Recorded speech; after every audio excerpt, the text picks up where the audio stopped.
స్తోత్రం. ప్రభునామానికి మహిమ కలుగును గాక.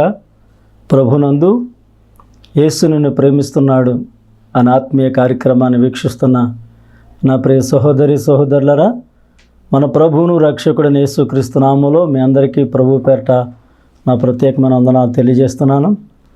దేవుని యొక్క మహాకృపను బట్టి మరొకసారి ఈ రీతిగా మీతో ఈ సమయాన్ని పంచుకోవడానికి దేవుడు నాకు ఇచ్చిన ఈ మంచి సదవకాశాన్ని బట్టి నేను దేవుని ఎంతగానో మహిమపరుస్తూ ఉన్నాను. అంతేకాదు అనుదినము మేము మీ కొరకు ప్రార్థన చేస్తూ ఉన్నాము. మా ప్రార్థనలు మీకు ఆత్మీయ అభివృద్ధి పొందడానికి, విశ్వాసం పునరుద్ధరించబడడానికి, మీరు అన్ని విషయాల్లో అభివృద్ధి పొంది ఎదగడానికి మీకు ఎంతో తోడ్పాటునిస్తున్నాయని మేము ఆశిస్తూ ఉన్నాము. దేని విషయంలో కూడా నిరాశపడకండి, చింతపడకండి, దిగులు విచారము వాటిని మీ దరికి చేరనివ్వకండి. ఎందుకంటే యేసయ్య మనకు తోడుగా ఉన్నాడు. గాఢాంధకారపు లోయలో సంచరించిన ఏ అపాయానికి భయపడను అని కీర్తనకాడైనటువంటి దావీదు పలుకుతున్న మాటలను మనం జ్ఞాపకం చేసుకుని ఆయన వైపు చూస్తూ విశ్వాసయాత్రలో ముందు కొనసాగుతున్నప్పుడు చిరకాలము యెహోవా మందిరంలో నివాసం ఉండగలిగేటట్లుగా, అంతేకాదు మన బ్రతుకు దినాలన్నీ కృపాక్షేమాలు మనం వెంట వచ్చేటట్లుగా దేవుడు మనలను బలపరుస్తాడు. నమ్మదగిన దేవుడు, బలవంతుడైన దేవుడు, మనకు అన్ని సమయాలలో అండగా ఉండే దేవుడు మన కొరకు పనిచేస్తూ ఉన్నాడు. ఆయన సమయోచితమైన సహాయం చేత మనల్ని ఆదుకుంటూ ఉన్నాడు. కనుక దేని విషయంలో కూడా మనము దిగులు చెందవలసిన అవసరం లేదు. కానీ ప్రతి విషయంలో ప్రార్థనా విజ్ఞాపనముల చేత మన విన్నపాలు దేవునికి తెలియచేసినప్పుడు మనకు సమీపంగా ఉన్న దేవుడు మనల్ని ఎంతో ఆదరించేవాడై ఉన్నాడు. ప్రభునామానికి మహిమ కలుగును గాక. హల్లెలూయా. చిన్న ప్రార్థన చేసుకొని కార్యక్రమంలో ముందుకు కొనసాగిపోదాం. వీలుంటే కళ్ళు మూసుకొని ప్రార్థనలు ఏకీభవించాలని ప్రేమతో మనం చేస్తున్నాను. ప్రేమ కనికరము కలిగిన మా ప్రియ పరలోకపు తండ్రి, నీకు వందనాలు స్తోత్రాలు చెల్లిస్తున్నాం ప్రభువా. ఈ ప్రత్యేకమైనటువంటి దినాన్ని ప్రభువా నీ బిడ్డలతో మాట్లాడడానికి మీరు నాకు ఇచ్చిన మంచి సదవకాశాన్ని బట్టి వందనాలు. ఎందరైతే ప్రభువా యేసు నిన్ను ప్రేమిస్తున్నాడు అనే ఈ కార్యక్రమాన్ని వీక్షిస్తున్నారో వారందరి కుటుంబాలలో నీ అభిషేకం దిగిరానివ్వండి. నీ ప్రత్యేకమైనటువంటి దీవెన, నీ కృపా కనికరాలు వారి జీవితంలో అనుభవించగలిగినట్లు సహాయం చేయండి.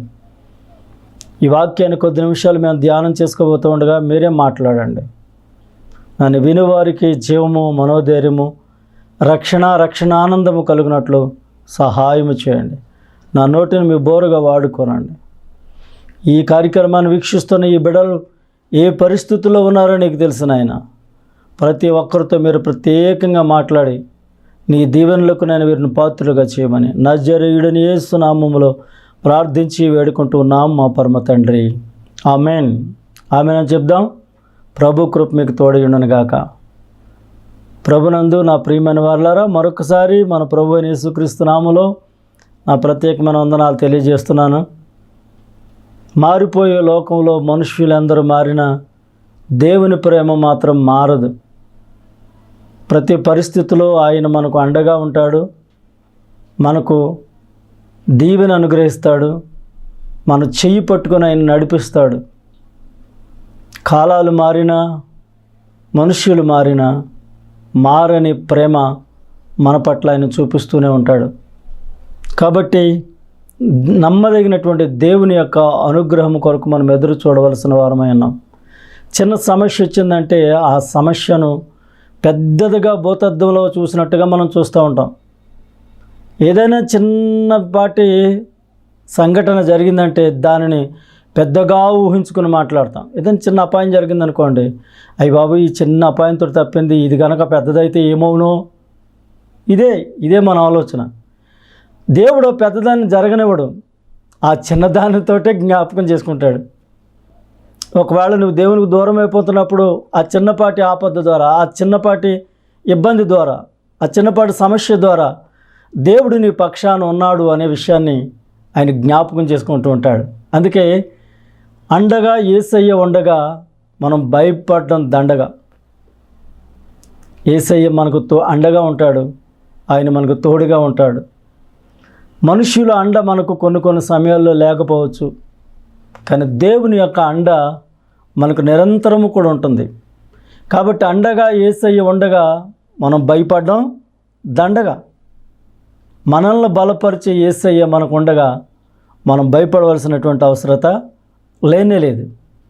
పరిస్థితులు కొన్నిసార్లు చేజారిపోయినా, కొన్నిసార్లు ఇబ్బందులు మన మీద దాడి చేస్తున్నా, కొన్నిసార్లు ఆర్థికపరమైనటువంటి సమస్యలు మనల్ని కృంగదీస్తూ ఉన్నా, మన సామర్థ్యానికి మించినటువంటి భారము, మనం మోయలేనటువంటి భారం మన జీవితం మీద పడినప్పుడు, అనేక రకాలైనటువంటి ఒత్తిడులకు మనం లోనైపోయినప్పుడు దేవుడు మనకు తోడుగా ఉంటాడు. ఆయన మనకు అండగా ఉంటాడు. ఆయన మనల్ని బలపరుస్తాడు. మనల్ని బలపరిచే యేసయ్య మనకు ఉండగా భయం ఎందుకు మనకు దండగా? దేనికి మనం భయపడవలసినటువంటి అవసరత లేదు. మన పితరులు దేవుని మీద ఆనుకున్నారు. మన పితరులు దేవుని మార్గంలో నడిచారు. మన పితరులు దేవుని యొక్క ఆలోచన తీసుకున్నారు. దేవుని యొక్క కృపలో వారు నిలిచి ఉన్నారు. కాబట్టి వారు అన్ని విషయాల్లో వర్ధిల్లుతూ దేవుని యొక్క నామాన్ని మహిమపరచగలిగారు. నా ప్రియమైనటువంటి వారులారా, భయము అనేటువంటిది మనుషులను అన్ని సమయాలలో కూడా ఆవరిస్తూ ఉంటుంది. చిన్నపాటి అలికిడి మనకు భయాన్ని కలిగిస్తుంది. చీకటిలో చిన్న అలికిడి అయిందనుకోండి, ఇంకేముంది, ఏదో వచ్చేసి మన ప్రాణం తీసేస్తున్నట్టుగా మనం భావిస్తూ ఉంటాం. ప్రతి చిన్న విషయానికి మనం భయపడుతూనే ఉంటాం. దేవుని యొక్క వాక్యం అంటుంది మీరు భయపడకూడి అంటుంది. బైబిల్లో 365 సార్లు మీరు భయపడకూడి అనేటువంటి మాట రాయబడి ఉంది. అనుదినము కూడా దేవునికి మన పట్ల నూతనంగా వాత్సల్యత కలుగుతూ ఉంది. రేపటిని గురించి మీరు చింతించొద్దు అని చెప్పినటువంటి దేవుడు ఈనాటికి చాలు అని చెప్పి ఈనాటితో ముగుస్తున్నాడు. రేపటి దినాన ఆయనకు నూతనంగా వాత్సల్యత పుడుతూ ఉంది. మన పట్ల కృప కలుగుతూ ఉంది. ఆయన మనకు సమయోచితమైన సహాయం చేస్తాడు. అందుకే కీర్తనాకారుడు కూడా అంటున్నాడు, సాయంకాలమున ఏడుపు వచ్చి రాత్రంతా ఉండిన ఉదయాన్న మరల సంతోషం కలుగుతుందంట. ఎలా కలుగుతుంది సంతోషం అంటే, ఆ రాత్రి దేవుడు నీ కన్నిటిని జ్ఞాపకం చేసుకుంటున్నాడు. ఆ రాత్రే దేవుడు నువ్వు పడినటువంటి వేదనను చూసి నిన్ను బలపరచడానికి ఆయన ఒక కొత్త ప్రణాళికతో నీ వైపుకు కదులుతూ ఉన్నాడు. నిన్ను గురించి తన దూతలకు ఆజ్ఞాపిస్తున్నాడు. నీకు మేలు కలిగినట్లుగా సమస్తం సమకూడి జరిగించడానికి మనుషులతో మాట్లాడుతున్నాడు, అధికారులతో మాట్లాడుతున్నాడు. ఆయన అద్భుత కార్యాలను నీకు తక్కువ చేయకుండా అన్ని సమయాలలో కూడా నిన్ను ఆదరిస్తూనే ఉన్నాడు. కాబట్టి అండగా యేసు ఉండగా భయం ఎందుకు నీకు దండగా? నిన్ను బలపరిచే యేసయ్య ఉండగా నీకు భయము దండగా దేవుని యొక్క వాక్యం తెలియచేస్తుంది. ఎర్ర సముద్రమైనా, అది యెరికో కోటైనా, ఎర్ర సముద్రం దగ్గర ఇశ్రాయేలు ప్రజలకు కలిగిన ఆటంకాన్ని మనం చూసాం. ఆ ఆటంకం నుండి దేవుడు తప్పించి ఆరిన నేలలో ఇశ్రాయేలులను నడిపించాడు. ఆయన ప్రణాళిక చొప్పున పితరులకు చేసినటువంటి వాగ్దానం చొప్పున దేవుడు తన ప్రజలను నడిపించాడు. నిరంతరము వారితో ఉన్నాడు.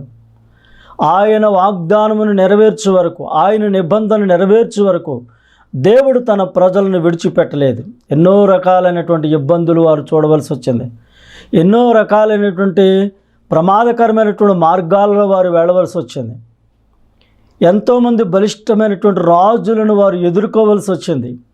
అయినప్పటికీ కూడా దేవుడు వారిని చెయ్యి విడిచిపెట్టకుండా వారితో ఉండి దేవుని ప్రజల పక్షాన దేవుడు గొప్ప కార్యాలు చేస్తూ, దేవుడు ప్రజల పక్షాన అనేకమైనటువంటి ఆశ్చర్యక్రియలను జరిగిస్తూ వారు కోరిన రేవునకు దేవుడు వారిని నడిపించాడు అని దేవుని యొక్క వాక్యం తెలియజేస్తుంది. నా ప్రియమైనటువంటి వారులారా, ఎర్ర సముద్రమైన యెరికో కోట గోడలైనప్పటికీ, యెరికో కోట మనకు తెలుసు, దేవుని ప్రజలు పాలుతీళ్లు ప్రవహించే దేశంలోనికి వెళ్ళడానికి యెరికో కోట అడ్డంగా వచ్చింది. యెరికో రాజు స్థలమీయలేదు వారు వెళ్ళడానికి. అయితే దేవుడు చెప్పాడు, 7 దినాలు దాని చుట్టూ ప్రదక్షిణ చేయండి. 7వ దినాన 7 మార్లు ప్రదక్షిణ చేసి, మీరు యాజకుల మందసం మోస్తున్నప్పుడు బోర్లు ఊదుతున్నప్పుడు మీరు గట్టిగా కేకలు వేయండి అని చెప్పినప్పుడు వారు దేవుడు చెప్పిన మాటను బట్టి వారు అలాగనే చేసినప్పుడు దేవుని బిడ్డలారా, యెరికో కోట గోడలు కూలిపోయాయి. దేవుని ప్రజలు ఆ మార్గం వెంబడి యెరికోను దాటి వెళ్ళినట్లుగా మనం చూస్తున్నాం. దేవుడు తన ప్రజలను బలపరుస్తూనే ఉన్నాడు. ఎదురయ్యే ప్రతి ఆటంకాన్ని ఆయన తొలగిస్తున్నాడు. కారణం ఏంటంటే, దేవునికి తన ప్రజల మీద ఉన్న మక్కువ అంత ఉన్నతమైంది. ఆయన ప్రజల మీద ఆయనకున్నటువంటి మక్కువ అంత గొప్పది. ప్రియ దేవుని బిడ్డలారా, దేవుడు తన ప్రజలను శ్రమలో ఉన్నప్పుడు ఆయన విడిచిపెట్టేవాడు కాదు, కష్టంలో ఉన్నప్పుడు విడిచిపెట్టేవాడు కాదు, బాధలో ఉన్నప్పుడు విడిచిపెట్టేవాడు కాదు. ఆయన బలమైనటువంటి కార్యాలు చేసి, వారి పక్షాన న్యాయం చేసి, వారి పక్షాన అద్భుత కార్యాలు చేసి వారిని నడిపించినట్లుగా దేవుని యొక్క గ్రంథం సాక్ష్యం ఇస్తుంది. అది ఎర్ర సముద్రమైన, ఎరుకో కోటలైనా నిన్ను బలపరిచే యేసయ్య ఉండగా భయం ఎందుకు నీకు దండగా? భయపడుతున్నావా దేవుని బిడ్డ? నువ్వు ఉన్న పరిస్థితిని బట్టి ఏ పరిస్థితులను భయపడవలసినటువంటి అవసరత లేదు. దేవుని వైపు చూడు. ఆయన వైపుకు చూస్తే వారు ఆయన తట్టు చూడగా వారికి వెలుగు కలిగెను, వారి ముఖములెన్నడూ లజ్జింపు అని దేవుని యొక్క లేఖనం తెలియజేస్తూ ఉంది. నిన్ను సిగ్గుపడనివాడు దేవుని బిడ్డ. ఏ పరిస్థితులను కూడా దేవుడు నిన్ను సిగ్గుపడనివాడు. కాబట్టి విసుగక నిత్యము ప్రార్థన చేయండి అని చెప్తూ లూకాసు వార్త 18వ అధ్యాయంలో యేసుక్రీస్తు ప్రభువారు ఒక ఉపమానం చెప్తున్నాడు. ఒక అన్యాయస్తుడైనటువంటి అధికారి ఉన్నాడు ఆ ఊర్లో. ఒక విధవరాలు ఉంది. తనకును తన ప్రతివాదికి న్యాయం తీర్చమని చెప్పి ఆ అధికారి దగ్గరికి అనుదినం వెళ్ళి అడుగుతూ ఉన్నప్పుడు అతడు ఒప్పకపోయాడట. అతడు అంగీకరించలేదు. ఎందుకంటే ఈమె చూస్తే ఒంటరిది, మరి వారి వెనకాల ఎలాంటి పలుకుబడి ఉందో, వారి వెనకాల ఎంత జనబలగం ఉందో నేటి కాలంలో మనం చూస్తున్నాం కదండి. 10 మంది ఉన్నారనుకోండి, వాళ్ళ మీదకి ఏదైనా వ్యతిరేకంగా మాట్లాడడానికి భయపడుతూ ఉంటారు. ఒక గుంపు ఉందనుకోండి, వారు జోలికి వెళ్ళడానికి భయపడుతూ ఉంటారు. వారు ఏది చేసినా చలామణి అవుతూ ఉంటుంది.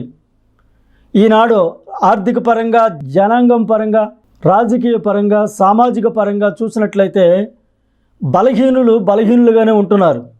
వారికి దేవుడే దిక్కు. ఎవరైనా సరే కొంచెం ఒక ఉన్నతమైన స్థానంలో ఉన్నా, లేకపోతే జనబలం ఉన్నా, ధనబలం ఉన్నా, ఏది ఉన్నప్పటికీ వారికి వ్యతిరేకంగా మాట్లాడడానికైనా, వారికి వ్యతిరేకంగా ఆలోచన చేయడానికైనా, వారికి వ్యతిరేకంగా తీర్పు చెప్పడానికైనా భయపడుతూనే ఉన్నారు. ఎందుకంటే ప్రతి మనిషి తన స్వలాభం కొలది పనిచేస్తూనే ఉన్నాడు. దేవుడు ఒక్కడే యథార్థవంతుడు. ప్రతి మనిషి తన స్వలాభం కోసం, స్వార్థం కోసం పనిచేస్తూనే ఉన్నప్పుడు ఈ అన్యాయస్తుడైనటువంటి అధికారి కూడా అలాంటి ఆలోచనతో ఉన్నాడేమో. తనకు తన ప్రతివాదికి న్యాయం తీర్చడానికి ఒప్పుకోలేదు. చాలా కాలం ఒప్పుకోలేదు. ఒప్పుకున్నప్పుడు యేసుక్రీస్తు ప్రభువారు చెప్తున్నాడు, ఆమె మాటికి వెళ్ళి అతన్ని గోజాడుతూ ఉందట. మాటికి వెళ్ళి గోజాడుతూ ఉన్నప్పుడు, నా ప్రియమైనటువంటి వారులారా, ఆ అన్యాయస్తుడైన అధికారి అనుకున్నాడు కదా, ఈమె మాటికి వచ్చి నన్ను గోజాడుకున్నట్లు ఈమెకి నేను త్వరగా న్యాయం తీర్చును కదా అనుకున్నాడట. ఒక అన్యాయస్తుడైనటువంటి అధికారి మనసులోనే అలాంటి ఆలోచన వస్తే దివారాత్రులు తనకు మర్ర పెట్టుకుని వారి విషయంలో ఆయన త్వరగా న్యాయం తీర్చును కదా అంటున్నాడు. దివారాత్రులు దేవునికి మొర్ర పెడుతూ ఉంటే, దేవుని వాక్యాన్ని ధ్యానిస్తూ ఉంటే, దేవునిపై ఆధారపడి ఉంటే, దేవునికి నీ విన్నపాలు తెలియజేస్తూ ఉంటే, నీ బాధ, నీ గోడు, నీకున్న సమస్యను దేవునికి నువ్వు చెప్పుకుంటూ ఉంటే దేవుడు మౌనంగా ఉండేవాడా? కాదు నా ప్రియ దేవుని బిడ్డలారా. నిన్ను బలపరిచే యేసయ్య ఉన్నాడు. ఆయన నీ కొరకు తండ్రి కుడి పార్శ్వాన్ని కూర్చుని విజ్ఞాపన చేస్తున్నాడు. నీ కొరకు నీ బలహీనతల విషయమై ఉచ్చరింప శక్తి కాని మూలుగులతో మొర్ర పెట్టగలిగేటువంటి పరిశుద్ధాత్ముడున్నాడు. వారు నీ కొరకు విజ్ఞాపన చేస్తున్నారు తండ్రి అయిన దేవునికి. నీ బలహీనతలు ఎరిగిన వారు, నీ కష్టాన్ని ఎరిగిన వారు, నీ కన్నీళ్లను చూచినటువంటి వారు నీ కొరకు తండ్రికి విజ్ఞాపన చేస్తున్నారు. దేవుని యొక్క అండ, దేవుని యొక్క సమయోచితమైన సహాయము నీకొందు ప్రియ దేవుని బిడ్డలారా. అండగా యేసు ఉండగా, నిన్ను బలపరిచే యేసయ్య ఉండగా నీకు భయం ఎందుకు దండగా? అది యొర్దానైనా, అది ఎర్ర సముద్రమైనా, అది ఎరుకో కోట అయినా, మరొకటి అది అంధకారము కమ్ముకొని ఉందనుకోండి, కారు మేఘాల వలె కమ్మేసుకొని ఉంటాయి. విలాప వాక్యాల గ్రంథంలో రాయబడింది, సియోను కుమార్తె నెత్తి బోడు చేయబడగా గాఢాంధకారం ఆమెను కమ్మివేసిందంట. ఆమెకు ఆలోచన చెప్పేటువంటి పెద్దలు వారు నేలను కూర్చుని ఉన్నారట.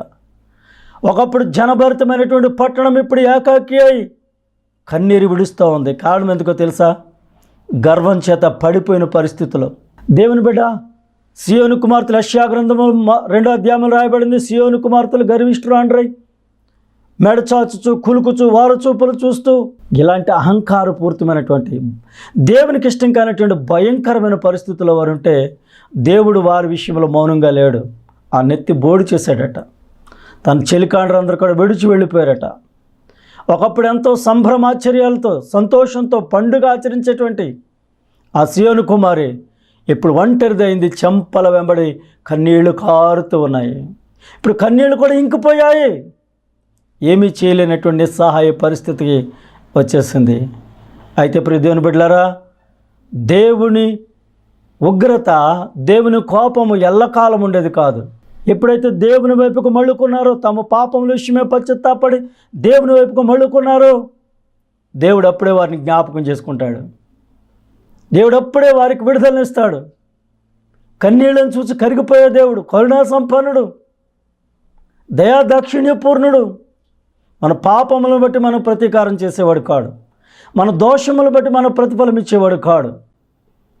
భూమి కంటే ఆకాశం ఎంత ఉన్నతంగా ఉందో అంత ఉన్నతమైన కృపను చూపగలిగిన దేవుడు ఆయన ప్రేమకు మనం పాత్రలం అవ్వాలని నిరంతరము కూడా లోబడనల్లనేటువంటి మన వైపుకు ఆయన చేతులు చాపి పిలుస్తూ ఉన్నాడు. నేను నీకు అండగా ఉంటాను, నేను నిన్ను బలపరుస్తాను. నువ్వెందుకు భయపడుతున్నావు? నువ్వెందుకు దిగులు పడుతున్నావు? రా, నేను నీకు విశ్రాంతినిస్తాను. నీ ప్రయాసను, నీ భారాన్ని నేను తొలగిస్తాను, రా అని ఆయన చేతులు చాపి పిలుస్తూ ఉన్నాడు. ఆయన మాట వింటే ఎంతో దీవెన, ఆయన చిత్తానికి లోబడితే ఎంతో గొప్ప ఆశీర్వాదం నీ జీవితంలో నువ్వు పొందుకుంటావు ప్రియ దేవుని బిడ్డ. కాబట్టి అండగా యేసయ్య ఉండగా, నిన్ను బలపరిచే యేసయ్య ఉండగా నీకు భయం ఎందుకు దండగా? చెరసాలైనా సింహాల బోనైనా, చెరసాలైనా సింహాల బోనైనా మనకు తెలుసు, భక్తులు ఆయన నిమిత్తము చెరసాలలోనికి వారు వెళ్ళారు. అన్యాయం చేసిన వారు కారు, నరహత్య చేసినటువంటి వారు కారు, కేవలము దురాత్మ చేత బంధించబడినటువంటి వారిని విడిపించగా వారిని కొట్టి చెరసాలు వేశారు. మనకు తెలుసు, పౌలు శీలను కొట్టి బొండాలు బిగించి చెరసాలలో వేశారు. కానీ వారిని బలపరిచే దేవుడు ఆ రాత్రి తన ప్రత్యక్షతను కనపరుచుకున్నాడు. వారు పాటలు పాడుతూ దేవుని ప్రార్థిస్తూ స్తుతిస్తూ ఉండగా గొప్ప భూకంపం కలిగింది. చెరసాల పునాదులు కదిలి తలుపులు తెరుచుకున్నాయి. ఖైదీల సంఖ్యలు విడిపోయాయి. ఎక్కడ వారు అక్కడే స్వేచ్ఛాయుతులుగా ఉన్నారు. ఎవరి చేతుల్లో కూడా సంఖ్యలు లేవు. ఎవరి కాళ్ళకు చేతులు బొండాలు బిగించి లేవు. వారందరూ కూడా విడుదల పొందారు, విమోచించబడ్డారు.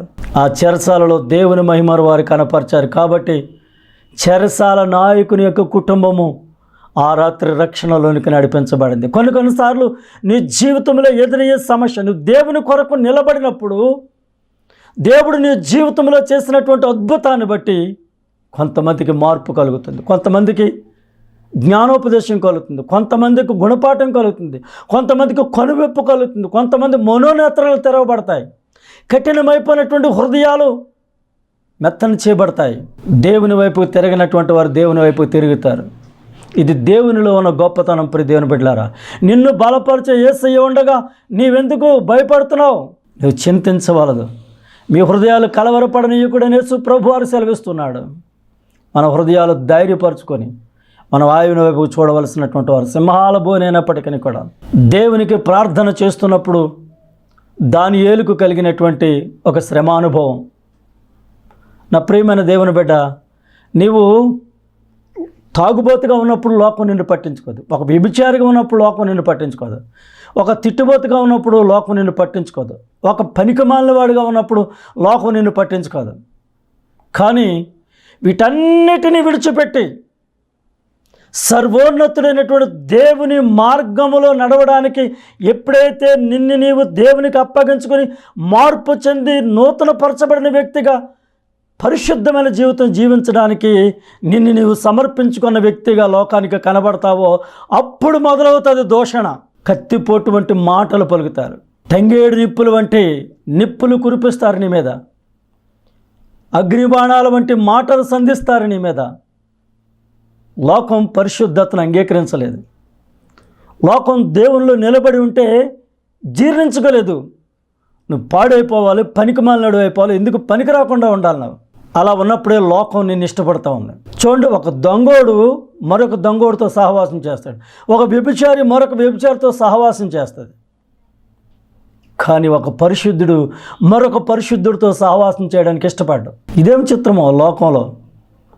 ఇద్దరూ ఆరాధించేది ఒక దేవుని. ఒక సంఘంలో విశ్వాసులు మరొక సంఘంలో విశ్వాసులకు పడదు. ఆ సంఘంలో ఉన్నటువంటి సేవకుని వీళ్ళు తిడతారు, ఈ సంఘంలో ఉన్నటువంటి సేవకుని వాళ్ళు తిడతారు. ఒకళ్ళొకళ్ళు తిట్టుకుంటూ ఉంటారు. కనీసం వందనాలు కూడా చెప్పరు. ఆ సంఘం యొక్క సేవకుడు కనపడేప్పుడు వందనాలండి గారు అని చెప్పరు, వీళ్ళు సొమ్మేదో పోతున్నట్టు. పునః సేవకుడు కూడా వీరిని ప్రోత్సాహపరచడం. అమ్మా, దైవజనుడు ఆయన మన ప్రభుని సేవిస్తున్నాడు, ఆయనకు మీరు వందనాలు చెప్పండి కనపడ్డప్పుడు అని ఈ సేవకుడు కూడా చెప్పడం. ఒకవేళ వందనాలు చెప్పిన కాడ నుంచి ఈయన వాళ్ళని అక్కడ లాగేసుకుంటాడు అని. అది ఎలా జరుగుతుంది? అంత బలహీనత కలిగినటువంటి విశ్వాసులుగా ఆ సంఘంలో ఉన్నవారు పెంచుతున్నారా వారిని? అంత వాక్యానుభవం లేకుండా, అంత విశ్వాస ప్రమాణములు తెలియకుండా వారిని భక్తులు పెంచుతున్నారా? ప్రియ దేవుని బిడ్డలారా, నీ విశ్వాసము గొప్పదిగా ఉండాలి, అది ప్రభువును మహిమపరిచేదిగా ఉండాలి. కాబట్టి దానియేలు ప్రార్థనా జీవితం కలిగి ఉన్నవాడుగా ఉన్నాడు. ఆ దానియేలు యొక్క ప్రార్థనా జీవితమే తనను సింహాల బోన్లోనికి వెళ్ళేటట్లుగా చేసింది. కొన్నిసార్లు నీలో ఉన్న యథార్థత నిన్ను శ్రమల పాలు చేస్తుంది. నీ విశ్వాసమునకు కలుగు పరీక్ష నిన్ను శ్రమలకు అప్పగించబడుతుంది. ఆ శ్రమలకు అప్పగించబడినప్పుడు శోధన సహించేవాడు ధన్యుడు. అట్టివానికి దేవుడు అనుగ్రహించే జీవ కిరీటం దొరుకుతుంది. ప్రియ దేవుని బిడ్డ, కొన్నిసార్లు నీ విశ్వాసం పరీక్షించబడినప్పుడు ఇబ్బంది కలిగిన నువ్వు ప్రభు వైపుకు చూడు. ప్రభు నమ్మదగినటువంటి వాడు, నిన్ను బలపరిచేవాడు ఆయన, నిన్ను స్థిరపరిచేవాడు ఆయన, నీకు సహాయం చేసేవాడు ఆయన. దిగులు పడకు ప్రియ దేవుని బిడ్డ. అది చెరసాలైన సింహాల బోనైనా, ఎర్ర సముద్రమైన ఎరుకో కోట అయినా, అంధకారమైన ఆఖోరులోయ అయినా, తర్వాత కరువే అయినా కలతలేనున్నా. కరువుని గురించి మనం చూసినట్లయితే ప్రియ దేవుని బిడ్డలారా, షోమ్రోనులో గొప్ప కరువు వచ్చింది. సిరియా రాజు అనేటువంటి బెన్హదదు గొప్ప ముట్టడి వేశాడు. లోని వారు బయట వారు లోనికి కూడా వెళ్ళడానికి వీలు లేనంటే భయంకరమైనటువంటి పరిస్థితి. ఇంత గొప్ప భయంకరమైనటువంటి పరిస్థితిలో దేవుని ప్రజలు ఉన్నారు. అప్పుడు ఇశ్రాయేలు రాజు ఏం చేశాడంటే ఆ పట్టణంలో ప్రహారీ మీద తిరుగుతూ ఉన్నాడు, రాజవస్త్రాలు వేసుకొని. ఇద్దరు స్త్రీలు వచ్చారు, రాజు వైపు చూస్తూ, రాజా మాకు సహాయం అన్నారు. రాజు అంటున్నాడు, యెహోవా సహాయం చేయింది నేనెక్కడ సహాయం చేయను? గానుగులోంచి ద్రాక్షారసమైనను మీకు ఇవ్వడానికి వీలు పడదు అని చెప్పి కళ్ళములోంచి అయినను ద్రాక్ష గానుగులోంచైనా దేనిని వల్ల పడదని చెప్పి, అయినా మీ విచారానికి కారణం ఏంటంటే, అయ్యా నిన్నటి ఆహారానికి నా బిడ్డను వండుకు తిన్నాము, ఈవేళ ఆహారానికి దాని బిడ్డను వండుకుని తినాలి మేము. ఆ విషయంలో ఆమె తన బిడ్డను దాసేసి నా బిడ్డ లేడు అంటుంది, మాకు న్యాయం చేయి అని చెప్పినప్పుడు ఆ గోడ మీద తిరుగుతున్నటువంటి రాజు తన వస్త్రాలు చింపుకున్నాడు. పైనే రాజవస్త్రాలు ఉన్నాయి, కానీ లోపల గోనెపట్టు ధరించుకున్నాడు రాజు. గోనెపట్టు ధరించుకుని ఉన్నటువంటి ఆ పరిస్థితిలో నా ప్రియమైన దేవుని బిడ్డలారా, ఆ షోమ్రోనులో పరిస్థితి బహు కఠినంగా ఉంది. షోమ్రోను యొక్క ప్రాకారం వెలుపల 4 కుష్ఠరోగులు కూర్చుని ఉన్నారు. వారికి నీళ్లు లేవు, ఆకలి తీర్చుకోవడానికి అన్నం లేదు, ఏమీ లేదు, ఇక చనిపోవడానికి వారు సిద్ధంగా ఉన్నారు. వారు 4 అనుకుంటున్నారు, మనం వెళదాం, సిరియన్ల దండులోనికి వెళదాం, బతకనిస్తే ఏమైనా వాళ్ళు పెడితే ఏమైనా తిని బతుకుదాం, లేదంటే చంపేస్తే చచ్చిపోదాం, పదండి అని ఆ సిరియన్ల దండులోనికి వారు వెళ్ళారు. దేవుడు తన ప్రజలను కరువులో సజీవులుగా పోషించడానికి, దేవుడు తన ప్రజలను ఎంత ఇబ్బంది పడ్డారో అంత సమృద్ధిలోనికి నడిపించడానికి 90వ కీర్తనలో ఉంటుంది కదా, శ్రమపరచబడిన దినాల కొలది, కీడును అనుభవించిన ఏండ్ల కొలది ఆయన మిమ్మల్ని సంతోషపరుస్తాడు అని. దేవుని బిడ్డలారు ఎంత తాకలతో వారు మాడిపోయారు, ఒక్కరి బిడ్డలను ఒకరు చంపుకొని తినే పరిస్థితి వచ్చింది. ఆ పరిస్థితిలో ఉన్నటువంటి ఇశ్రాయేలు ప్రజలను చూశారు. షోమ్రోనులో ప్రజలకు దేవుడు ఆహారాన్ని పెట్టదలిచాడు. ప్రవక్త అయినటువంటి ఏలియా ద్వారా ఈ విషయాన్ని ముందుగానే తెలియజేశాడు. దేవుడు ఒక గొప్ప అలజడిని పుట్టించాడు. అలజడిని పుట్టించి గుర్రముల ధ్వని, రథముల ధ్వని, గొప్ప జనసమూహముల ధ్వని వచ్చినట్లు ఆ సిరియన్ల దండుకు వినపడినట్లుగా చేశారు. సిరియన్లు ఏం చేశారంటే ఓ ఇశ్రాయేల్ రాజు హిత్తీయులకును ఐగుప్తీయుల రాజులకును భత్తమిచ్చి వారిని మన మీదకి పంపించాడు, ఇక మనల్ని వారు పట్టుకుని చంపేస్తారని చెప్పి గుర్రాలను, గాడిదలను, బంగారాన్ని, వెండిని, వస్త్రాలను, ఆహారాన్ని, ద్రాక్షరసమును, అంజూరు పాడలను సమస్తాన్ని అక్కడ విడిచిపెట్టి వారు పారిపోయారు.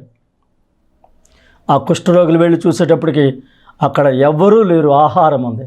వారు తిన్నారు, వారు తిని వారు కావలసినంత సమకూర్చుకొని వారు ఇప్పుడు మనతో పాటుగా మన ప్రజలు ఆకలితో ఉన్నారు. ఈ విషయాన్ని తెలియజేద్దామని అక్కడ ద్వారపాలకుడికి తెలియచేస్తే, దేవుని బిడ్డలారా, ఆ ద్వారపాలకుని ద్వారా రాజు విన్నాడు. తద్వారా ప్రజలకు అక్కడ సమృద్ధి అయినటువంటి ఆహారం దొరికింది. దేవుని ప్రజలను దేవుడు కరువులో ఆయన పోషించగలిగినటువంటి వాడై ఉన్నాడు. అంతేకాదు, ప్రవక్తల శిష్యుల్లో ఒకడు అప్పులు చేసి చనిపోయినప్పుడు దేవుని బిడ్డలారా ప్రవక్త దగ్గరకు వచ్చి, అయ్యా ఇదిగో నీ శిష్యుల్లో ఒకడైనటువంటి నా భర్త అప్పులు చేసి చనిపోయాడు, ఇప్పుడు అప్పులు వాడు వచ్చి నా బిడ్డలను తీసుకుని వెళ్ళిపోతున్నాడు, మాకు ఆధారం లేదు అని ఆమె ప్రవక్తతో చెప్పినప్పుడు, నీ ఇంట ఏముందని అడిగాడు. నా ఇంట నూనె బుడ్డి ఉందయా అన్నప్పుడు, నువ్వు తలుపులు వేసుకుని నీ దొరికిన నీ ఎరువు తెచ్చుకుని నీ ఇంట్లో పెట్టుకొని తలుపు వేసి ఆ నూనె నా కొండల్లో పోయమన్నాడు. పోసిన తర్వాత అన్నీ నిండిపోయాయి. అయ్యా ఇంకా పాత్రలు ఏమీ లేవు, అన్నీ నిండిపోయాయి అంటే దాన్ని తీసుకుని వెళ్ళి అమ్మి మిగతా దాంతో అప్పు తీర్చి మిగతా దాంతో నువ్వు నీ బిడ్డలు కూడా బ్రతకండి అని చెప్పి ప్రవక్త ఆమెను ఆశీర్వదించాడు. నా ప్రియమైన దేవుని బిడ్డ, అది కరువైనా, అదప్పైనా, ఆధారం లేకున్నా, సొంతది లేకున్నా, వ్యాధైనా, బాధైనా, లేక సమస్తము కోల్పోయినా నిన్ను బలపరిచే యేసయ్య ఉన్నాడు. నీకు అండగా యేసయ్య ఉన్నాడు. నిన్ను బలపరిచే యేసయ్య నీకు అండగా ఉండగా నువ్వెందుకు భయపడుతున్నావు, నువ్వెందుకు దిగులు పడుతున్నావు? నువ్వు విచారించవలసినటువంటి పని లేదు. ప్రభు వైపుకు తిరుగు, సహాయించే ప్రభు అని అడుగు. కీర్తనకాడు అంటున్నాడు, ప్రభువే నాకు సహాయకుడు. కీర్తనీయుడని యెహోవాకు నిన్ను మొర్రపెట్టినప్పుడు ఆయన నన్ను ఆదుకున్నాడు అంటున్నాడు. ఇన్ని సమయంలో ఆదుకోవడానికి దేవుడు నీతో మాట్లాడుతున్నాడు. నువ్వే పరిస్థితిలో ఉన్నావో నా ప్రియ దేవుని బిడ్డ, ఒకళ్ళు ఇబ్బందిలో ఉన్నావేమో, కరువులో ఉన్నావేమో, నీవు అప్పుల్లో ఉన్నావేమో, నువ్వు బలహీనతలో ఉన్నావేమో, అంతా పోయింది అయిపోయింది నా పని అనుకుంటున్నావేమో. దేవుడు నీకు అండగా ఉండి నిన్ను బలపరిచి నిన్ను దీవించాలని కోరుకుంటున్నాడు. ఏ ప్రజల మధ్య శాపాస్పదులుగా బ్రతుకుతున్నారో అదే ప్రజల మధ్య ఆశీర్వాదాస్పదంగా చేస్తానన్న దేవుడు నీ వైపు ఆయన ప్రేమగల చేతులు చాపుతున్నాడు. ఆయన కౌగిటులోనికి వెళ్ళి ప్రభువా నాకు సహాయం చేయని అడుగు. దేవుడు నీకు దీవెన దయచేస్తున్నాడు. దేవుడి మాటలు నీ విషయంలో దీవించి ఆశీర్వదించును గాక. ఆమేన్. ప్రార్థన చేద్దాం. ప్రేమ నమ్మకం కలిగిన మా తండ్రి, నీకు వందనాలు, స్తోత్రాలు. ఇంతవరకు విన్నటువంటి ఈ మాటలను బట్టి నీకు వందనాలు తండ్రి. నీ మాటల్లో జీవం ఉంది, అది మమ్మల్ని బ్రతికిస్తూ ఉంది ప్రభువా. నజరేయుడైన యేసు నామములో నిర్జీవ స్థితిలో ఉన్నటువంటి బిడ్డలు మీరు జ్ఞాపకం చేసుకున్నాడు. నజరేయుడైన యేసు నామములో సమస్తమును కోల్పోయి ఎందుకు జీవితం అనుకుని నిరాశలో ఉన్న ఈ ప్రజల్లోనికి ఇప్పుడే నీ నూతనమైన శక్తి దిగవచ్చునుగాక. నీ ప్రభావం చేత నీ బిడ్డలు మీరు తాకండి. నీ అభిషేకం నీ బిడ్డలకు ఇవ్వండి ప్రభువా. నిన్ను నమ్మిన ఈ బిడ్డలను సిగ్గుపడనివ్వకండి. నిశ్చయముగా వీరి హృదయవాంఛలు తీర్చబడి ఆదరించబడినట్లు సహాయం చేయండి. అండగా నీ ఉండగా భయం ఎందుకు మాకు దండగా, మమ్మల్ని బలపరిచే యేసయ్యా నీ ఉండగా మమ్మల్ని మేము నీకు అప్పగించుకుంటున్నాం. నీ ఆత్మచేత బలపరిచి నీ కృపల జ్ఞాపకం చేసుకోనండి. కూడిన వారిలో ఎవరైనా బలహీనకుంటే బలపరచండి, రోగులుకుంటే ముట్టు స్వస్థపరచండి. ఈ కార్యక్రమాన్ని బిడ్డలకు దీవెనకరంగా ఉన్నట్లు సహాయం చేయమని నజరేయుడైన యేసు నామములో ప్రార్థించి వేడుకుంటున్నాను నా పరమ తండ్రి. Amen. Amen. God bless you. దేవుడు మిమ్మల్ని దీవించి ఆశీర్వదించును గాక. దేవుని కృప మీకు తోడై ఉండును గాక. ఆమేన్.